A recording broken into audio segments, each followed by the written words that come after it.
Do you remember the not-so-distant past when most of us didn't have a working definition of eminent domain, and the fight to develop the Atlantic Yards was front-page news all the time? Well, all these years later, the Barclays Center has sprawled over the former rail yard and ushered in a period of hyperdevelopment that stretches far from Flatbush and Atlantic to the furthest reaches of our borough. So we thought this was a great time to get up to speed on what's moving in. Neil deMause is the author of the forthcoming book, The Brooklyn Wars, and also a frequent contributor to the Village Voice. Welcome back, sir. Good to be here.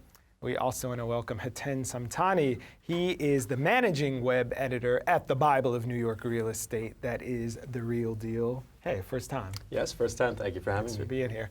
And we got another familiar face down at the end of the table. You may recognize him from the show or getting drunk on Straight Up, Reporters and Drinks with our friend Jared over there. He's Ozzy Pebara, the senior reporter for Politico New York. Thanks for being here, guys. Thanks for having me. So I learned a very interesting thing in the course of my research from reading your publication, that more than half of all construction activity in Brooklyn is for residential units. So these buildings that we see going up, more than half of them are for people who, at this point, are going to be renters. So the question is, who's moving in? Do you think they're going to stay rental with the way the economy is, or will they flip condo? And then we're going to go to Ozzy to talk about the 421 program, which was designed to help some renters and spur development, but I'm going to start with you. That's a lot of rentals. There is a lot of rentals, but you asked who's moving in. Basically, everyone's moving in. It used to be, oh, I can't afford Manhattan. I got to be in Brooklyn. I guess I have no choice. Now it's like, I could afford Manhattan, but I want to be in Brooklyn, and which means there's an influx of young professionals, the yuppies, very, very well-off people as well. You've got developers moving in. You've got the entire spectrum of sort of upper and middle class New York, and I don't see it going all condo just because of where we are in the cycle. Yeah. If they go all condo, there's much more of a risk on developers' heads. But rentals are always going to be needed. New Yorkers are always going to need a place to stay, and rental is just a better bet, even with all the drama that we'll talk about in a minute. Well, speaking of those rentals, then New York wasn't always a place that people were building or even wanting to stay. There was a lot of flight in the bad old days, and in comes a program called 421A to really spur development and get folks thinking about building in New York again. And it seems as if it's a program whose time has come and gone. Well, it's just amazing to remember that you had to incentivize people to stay in New York City, right? Bad old days. And it's within our lifetimes that this was happening. And then that program of giving a tax break to developers to say, hey, here's a piece of New York land, and we'll help you fund the development of it, it has morphed into this thing where that tax benefit is now going towards very expensive condos. And people are saying, why is the government getting involved in this? So in that very contested fight about how to use government money in its association with luxury real estate and development, unions have stepped in and said, if the government is going to give money to a developer to build, the construction workers who are working on that site should also get a benefit. They should get a living wage. Now, there's been a debate about what exactly that is, how much it should be, and what happened was last week, it lapsed. The union and REBNY didn't come to an agreement. Governor Andrew Cuomo and Bill de Blasio, two guys who are known for not coming to an agreement with each other, have both said this was a horrible thing and it's going to impact our own respective plans to build more affordable housing, and we're going to come up with a plan. Yeah. And that's where we are right now. A plan for a plan. A plan for a plan. Well, somebody had a plan for the Barclays Center. Do you think that was a before and after moment in the New York real estate scene, but Brooklyn specifically, once the thing was built with all these promises of what's coming to fruition in Pacific Park? I mean, Brooklyn's had a lot of before and after moments over the last 15, 20 years, right? Yeah. But obviously that was a big one. That was one, the Nets coming and building the Barclays Center was something that both put Brooklyn on the map, I think, for a lot of people outside the city, and also put the borough's gentrification issues and issues of development, issues of displacement on the map. Right. And I think the remarkable thing is, we're here and it's been open, it'll be 4 years this year, I think, and it doesn't seem to be working out great for anyone. You know, Bruce Ratner has cashed out, and We have a cover. We have a picture from the voice of a story that you wrote about.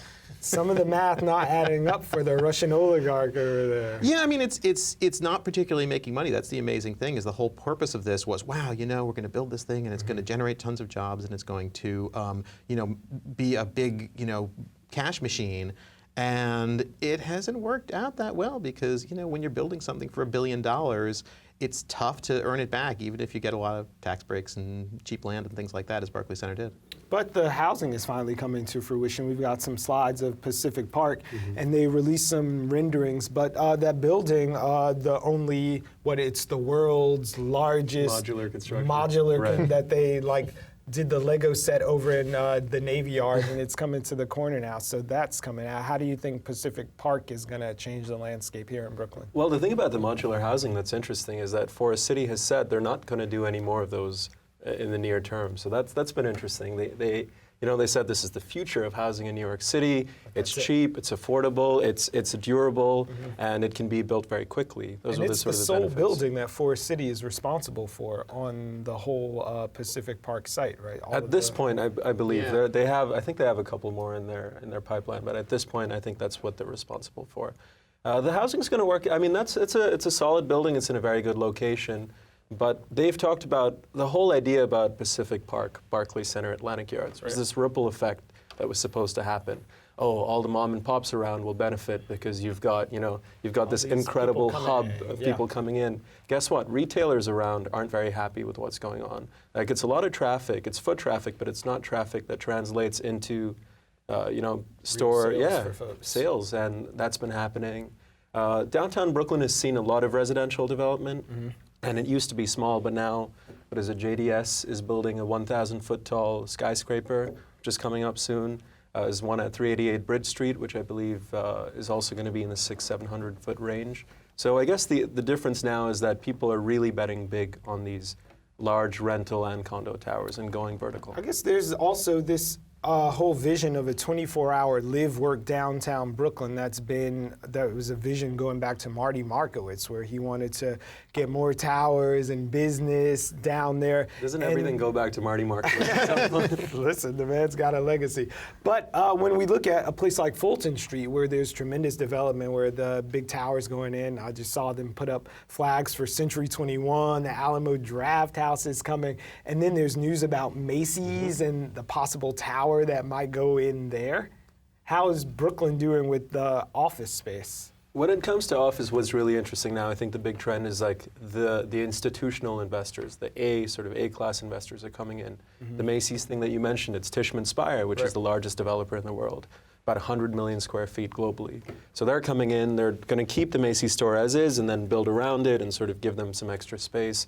You've got Invesco coming in on Hall Street, which I don't know exactly which neighborhood it falls into, but they're building creative office space. That's the sort of the hot thing now. WeWork is coming into the Navy Yard, taking 250,000 odd square feet, and they're all targeting the same kind of people, the TAMI tenants, sort of the young, creative, hipster crowd. Yeah. So that's been the big change in the Brooklyn office market. Well, and it's funny, like office and former manufacturing space, like down in Red Hook or a place like Industry City and Sunset Park, where the story of Williamsburg waterfront seems to be development and condos and the fight for an inlet park over there, but the other parts of the waterfront, aside from the folks down by the One Brooklyn Bridge, is about sort of manufacturing coming back to Brooklyn in whatever form, whether it's like those tiny buildings or trying to get people back to work again.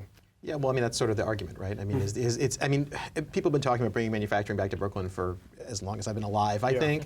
And it's, sort of here it's not traditional manufacturing. It's like you're saying, sort of creative class people. Right. Like and It's a lot of 3D Yeah, printers. exactly. A lot of 3D printers. Yeah, and it might work out. It Yeah. might not. I mean, going back to downtown Brooklyn, I remember the original idea for the rezoning there, right, was, we have all this need for new office space. Right. And then it turned out we didn't actually need new office space. So will we 10 years from now be saying, wow, look at how Industry City has grown and there's all this, creative 3D printing there, or will we say, wow, that was a trend for 5 minutes? Well, what about going back to looking deep into the future? When Mayor de Blasio is going to be long out of office, his housing plan is still going to be working and moving on, particularly in places like East New York. And I saw you do a story recently about the former Rheingold site out in Bushwick, how those things are coming online. Yeah, I mean, this is the big question, right? Is when we're talking about all this development, whether it's all the private development or all the affordable city subsidized development that de Blasio wants to do, the question is who's going to be living there and what's it going to do to the neighborhoods, right? If you build a whole lot of development in East New York, right? His idea is to take Atlantic Avenue in East New York and pretty much turn it into what 4th Avenue in Park Slope is. So a bunch of 12-story buildings, a nice little landscape medium down the middle. Right.